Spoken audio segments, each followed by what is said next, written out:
lies affect the masses. There's no excuse. You've been loosed. This is From Destruction to Dignity with Janice Pons. Each week, Janice shares her wisdom to enlighten, educate, and advance the culture in America today. Janice Pons is a mother, author, and free thinker, and your host for our podcast this evening. Now let's join your host, Janice Pons. Greetings, greetings, greetings. Come on in. Welcome, welcome, welcome. My name is Janice Pons.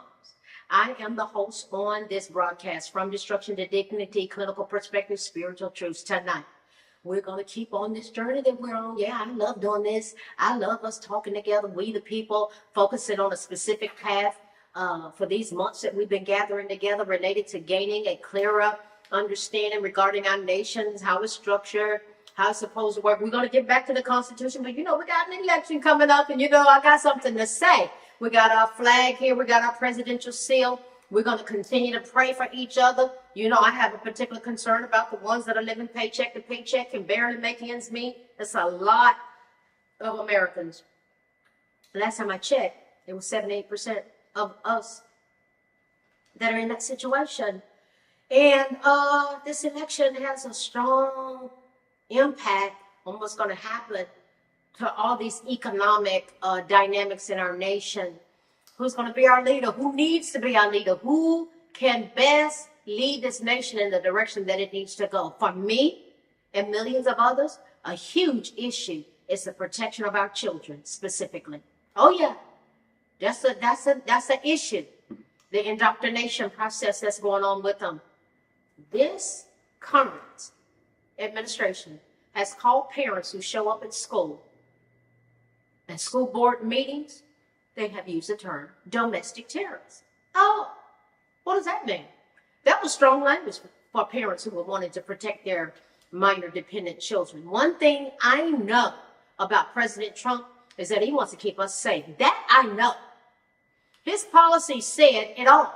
We had the strongest military on his administration, and Obama had cut it previously by $700 billion. That blew me away. That was before Trump even showed up. I was like, why is Obama cutting the military? It didn't make sense to me.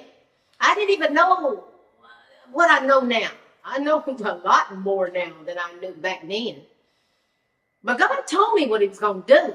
And I was like, no. I was like, oh, easy, just watch. And he did. He cut our military by $700 billion. It concerned me. So if our safety as a nation is compromised by careless policy, the person who is wanting to be in charge does not deserve to be in office. We can't have careless people that do not have as a priority to protect us from all enemies, both foreign and domestic. If that's not a priority, we need to be concerned. So we're going to look at tonight, we're at a crossroads and we're needing wholeness. And from a clinical perspective, we're going to look at solution-focused problem solving because we got some problems when we're cutting our military by that much. And then Trump comes in and builds it back up and it's the strongest that it's ever been. And then we end up, y'all know what happened. Y'all know what happened. Billions of dollars of our military equipment being left in the hands of terrorists, and they had a parade. What a slap in the face. When I saw the 20 promises on Donald Trump's campaign website and saw that first Kamala didn't have any policies on hers, and then she went and added a section called issues. I love that. But she's lying. I was like, baby, why are you putting lies on there? It's easy. So easy. See, that was intellectually slaps in the face. These are wake-up calls. These things are not true. I mean, to even put that Trump, this is so how extreme it is. Trump is going to get rid of all birth control. Let me move on. She gives 3 options. Donate, well, it's 4 now, but 4. Donate, buy merchandise, volunteer, and look at issues. But guys, the issues are not true. Wow. Especially about Project 2025. While she distracts you away from Agenda 2030, go back and listen to 2 episodes before this. I break it down. I know that Trump's promises will be made because he is focused on we the people. If that does not get your attention, I respectfully submit that you may be compromised. Someone may be compromised and blinded, totally compromised, if they are not concerned about the safety of our nation and paying attention to policies. Policies that on Trump's website are directly related to the protection of our children in America. Based on Harris's ads, it's very clear of her focus regarding the children in America. The focus is loud and clear. It ties right in with the goal of Obama's Safe Schools Czar. Listen, guys, where I'm going right now is history that's accurately told. This isn't Janice up here making up stuff. I'm just sharing history that is accurately told. In 1999, Obama's Safe Schools Czar, Kevin Jennings, wrote in the book Queering Elementary Education that he had a goal to saturate the minds of kindergartners in the public schools on issues related to homosexuality. Okay, thanks for letting us know. Grown people are, well, grown. Grown people are grown. But children who are 5 and 6 years old, listen, I've served as a teacher and a school psychologist. I will be a grandmother and I'm a parent.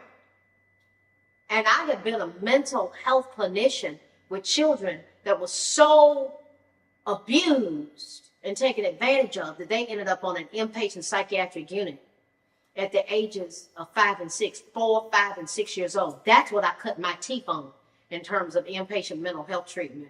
Whoa, they taught me a lot. And then I went from them to adolescents to adults, and then with specificity to substance abuse treatment and brain injuries. Wow. But I'm talking to you as your fellow American. I'm concerned. Children who are 5 and 6 years old have no business seeing graphic pictures of sexual nature in the classrooms and hearing the details of certain acts. If they've been traumatized at home and then they come to school and see these things, they're getting traumatized at school. It's a perpetual cycle. And they can't handle it.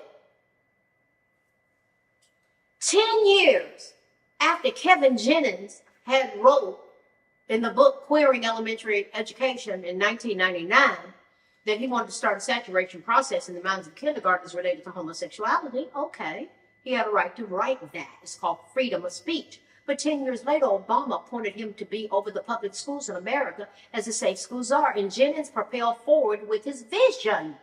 He spearheaded the furtherance of the curriculum that's currently on steroids. The specifics of what elementary students are being taught is staggering for their age. It's inappropriate. The mind and psyche of a child is a seriously important and delicate matter.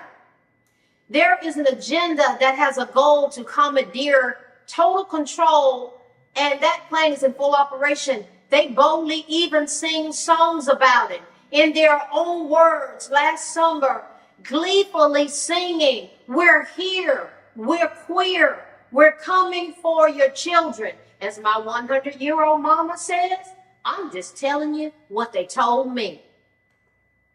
That's what they told us. I'm telling you, what I know beyond all reasonable doubt is that God is separating the wheat from the chaff. We are in spiritual warfare, my fellow Americans and my brothers and sisters, and you have to make a decision regarding what side are you on when you're talking about warfare. You can't slice it any other way.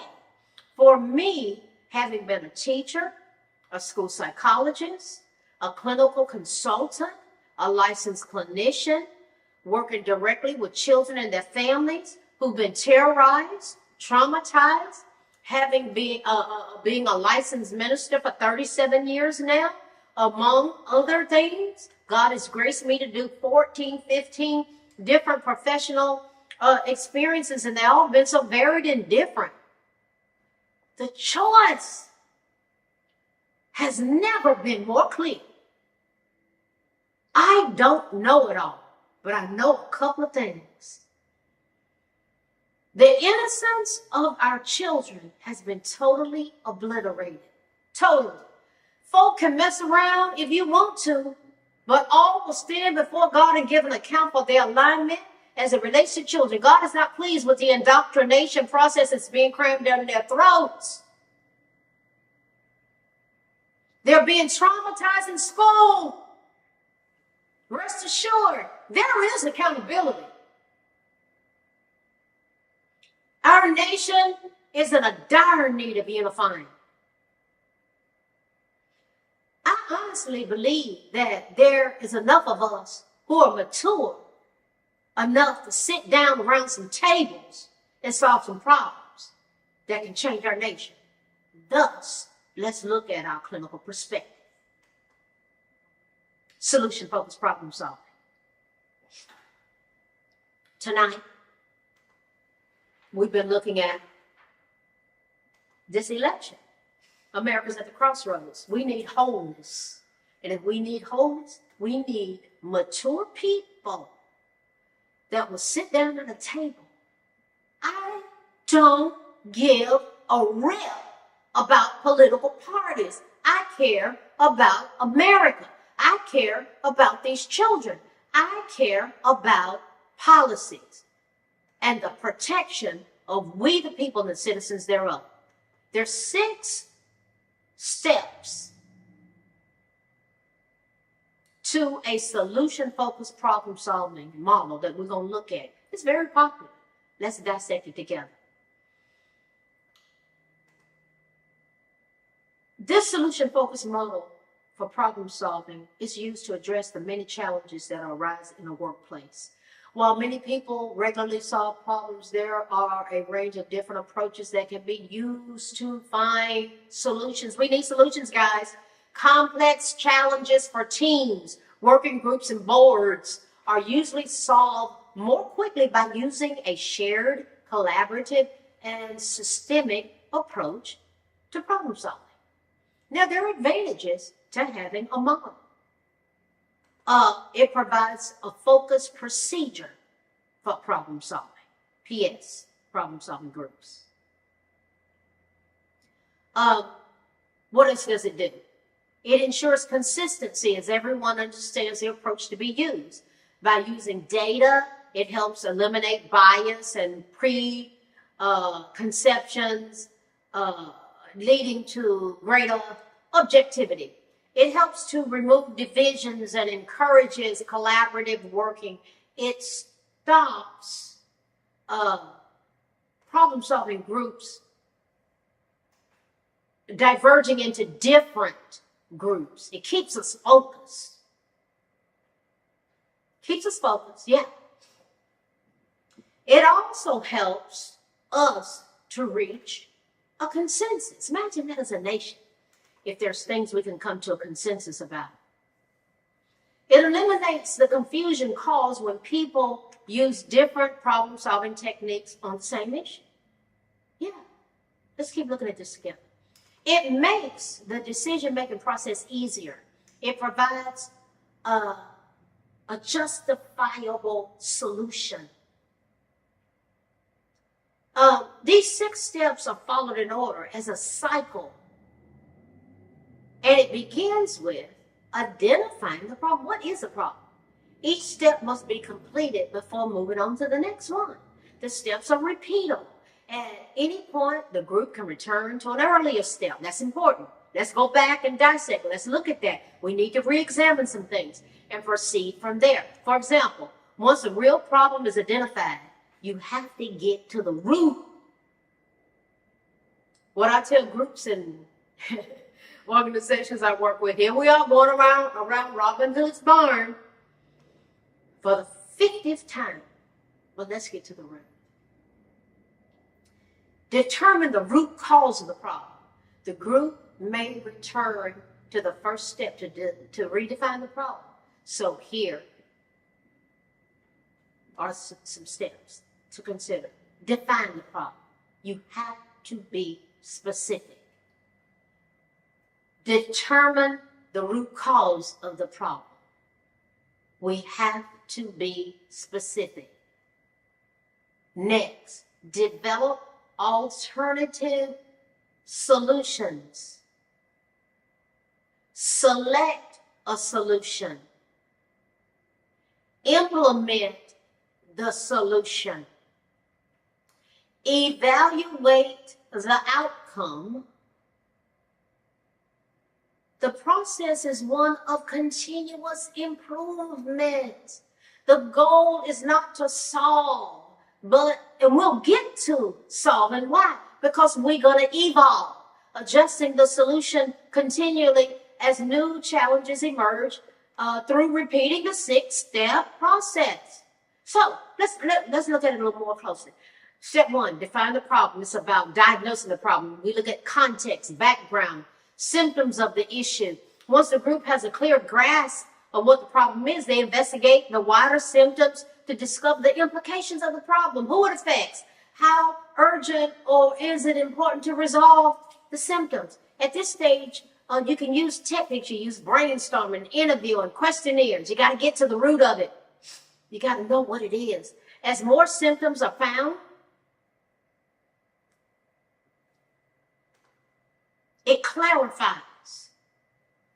It brings clarity to what the real problem is. Then we got step 2. That was step 1. Step 2, we determine the root cause of the problem. Once all the symptoms are found, we got the symptoms. What's going on here?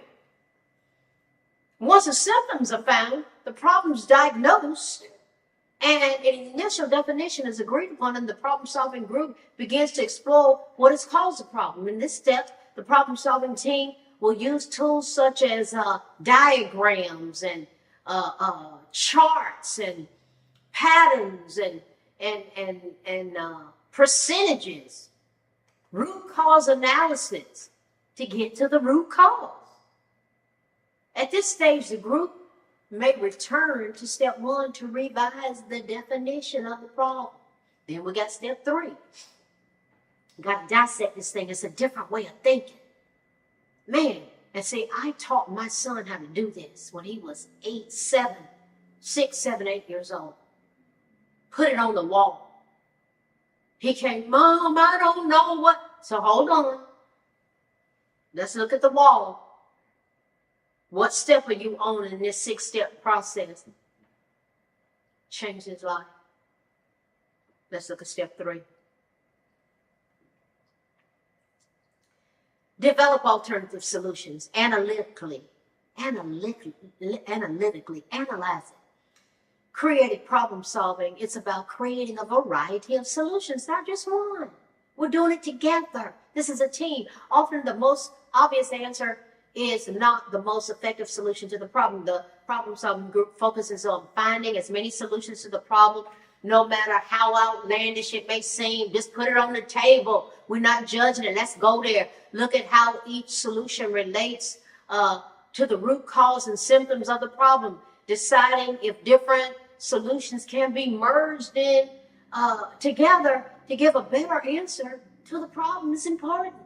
At this stage, it's not about finding one solution, guys. It really isn't.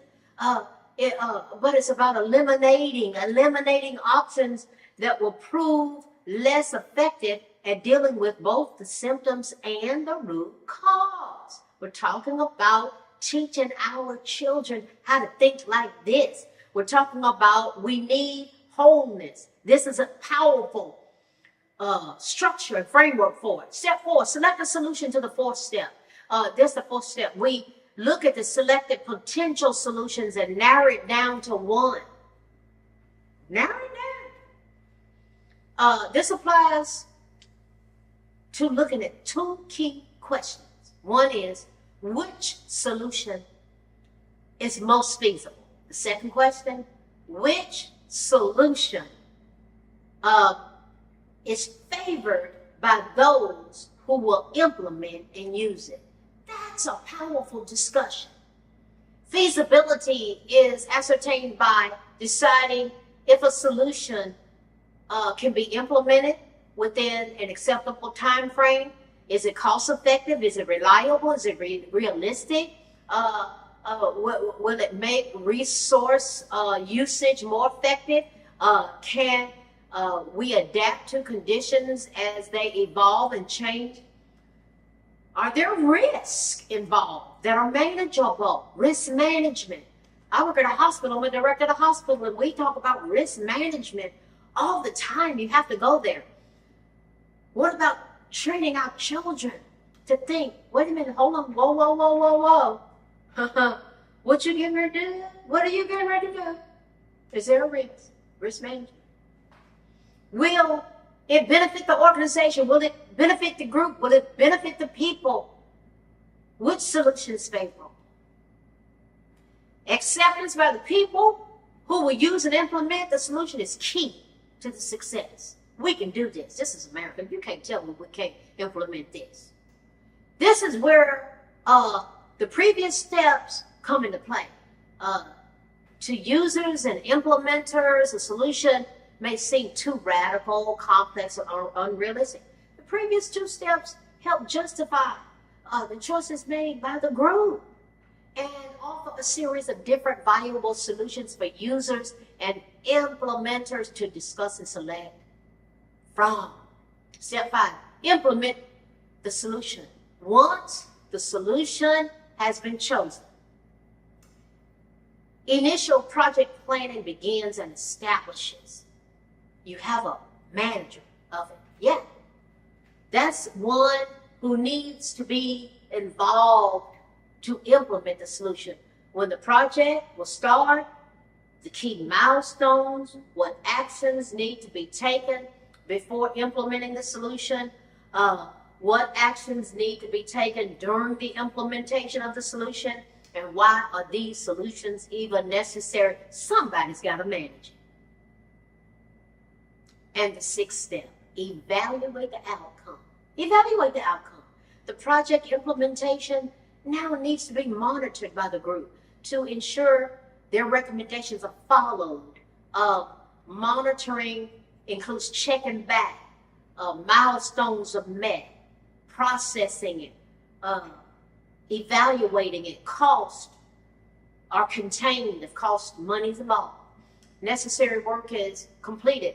Many working groups might even skip step 6 as they believe that the project itself will cover the issues above. They'll cover it all. And it does, it evolves, it just kind of unfolds. It's beautiful. I've done this many times. I taught my son how to do this in his life. He's a fine young man. I love him. What would happen if we teach our children this? America would never be the same.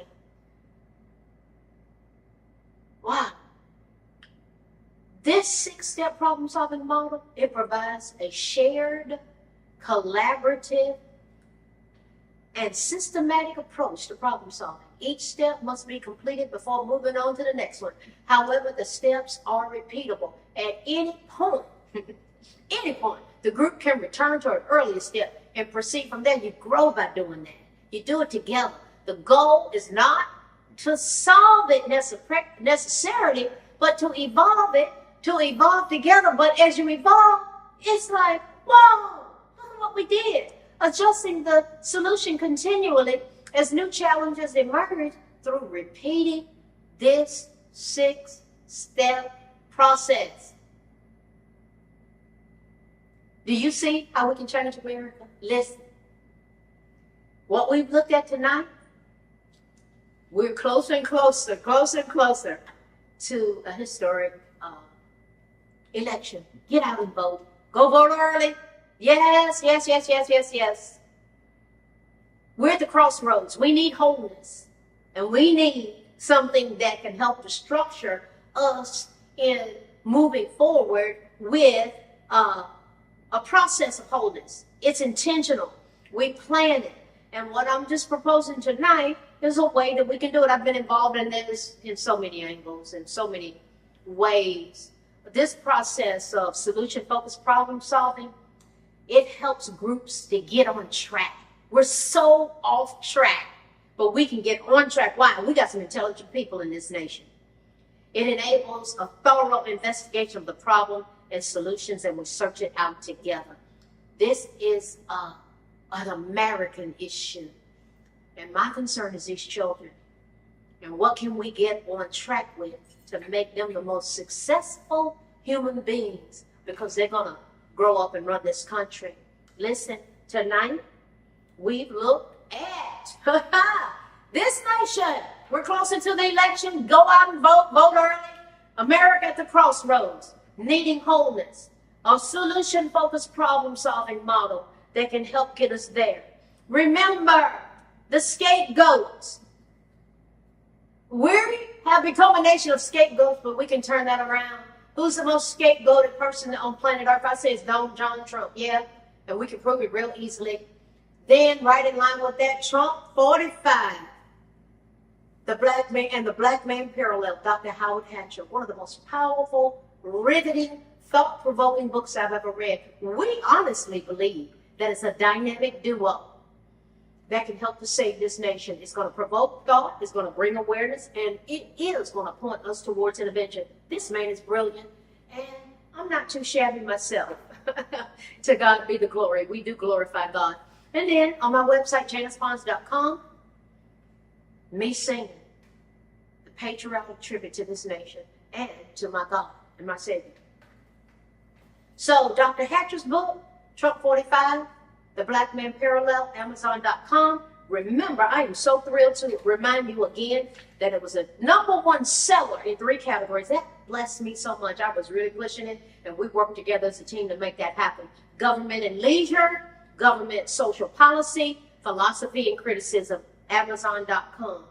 Trump 45 is powerful. And then the scapegoat on janicepons.com. Listen, listen, listen, listen. We are one nation under God. We are indivisible with liberty and justice for all. This problem-solving model we went over tonight is a clear framework through which how we can work together as a nation to remain one nation under God, indivisible with liberty and justice for all, as we go together from destruction to dignity, clinical perspectives, spiritual truth. Listen, I'll see you next week. Keep coming back. We're going somewhere. And it's expecting us when we get there. On my YouTube page, subscribe, like, share, and I appreciate you and respect you gratefully as my fellow American. God bless you, and good night. Thanks for listening to this week's episode of From Destruction to Dignity with Janice Pons. Janice's mission is to provoke thought, bring awareness, and point people towards intervention when needed. As a reminder, this show is not therapy, but for educational purposes only. For more information, check out janicepons.com or follow her on social media. We are God empowered, strength is ours, liberty, been set free, education, affirmation, dedication, information, revelation.